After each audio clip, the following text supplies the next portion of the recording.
and welcome to the first episode of a special look at the lost Pettigrew plantation known as Magnolia and its connection to Somerset Place. This plantation, which was developed by enslaved people for Ebenezer Pettigrew in the early to mid-1840s, was the third and final Pettigrew plantation. The property was situated midway between Banarva on Lake Phelps and Belgrade on the Scuppernong River.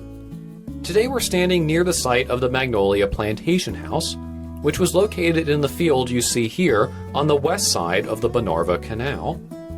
Ebenezer designed the house himself, and it was built from 1843 to 1844. The structure was certainly unique, which Ebenezer was proud of. It consisted of a two-story frame house surrounded by a shed-roofed porch, all built upon brick piers. The house had 3 chimneys, one on the north elevation and 2 on the south, although this drawing of the first floor interior arrangement incorrectly displays 4 chimneys. The central portion had a staircase in the southwest corner that led to the second floor monitor.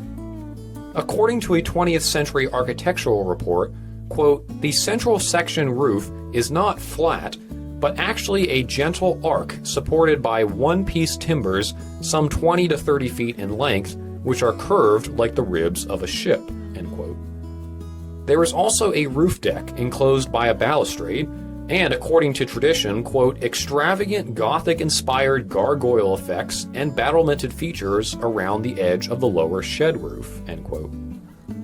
Architects with the Historic American Building Survey documented that the front of the house, which faced the canal, had a recessed porch with 2 porch chambers that were accessible from the porch or house. The rear was arranged in the same way.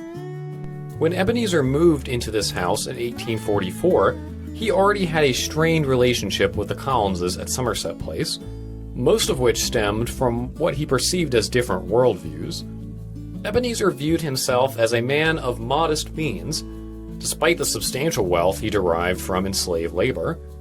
In contrast, he wrote of Josiah Collins III that, quote, "so much pride, so much selfishness, so much vanity, so much opinionatedness, in a word, so much of everything that is unamicable, and I fear that is unchristian, that I am tired of even the acquaintance. I am perfectly astonished at the man," end quote. Despite his misgivings about the Collinses, he did enter a partnership with Josiah to develop a mulberry tree plantation, which you can learn more about in Krista's video on Sahara, linked at the end of this episode. At the time of his death in 1848, Ebenezer had enslaved approximately 100 persons, including about 33 people at Magnolia. Those men, women, and children lived approximately 2.5 miles away from the slave dwellings at Somerset Place, so interactions between the two enslaved communities were likely limited. However, communication was possible via family members at Banarva, and the fields of Somerset and Magnolia were adjacent to each other. Labor conditions were similar as well, with enslaved people at both plantations forced to cultivate foodstuffs like corn and wheat for their enslavers. After Ebenezer's death, the plantation passed to his second son, William, whose relationship with the Collinses we'll discuss on our next episode.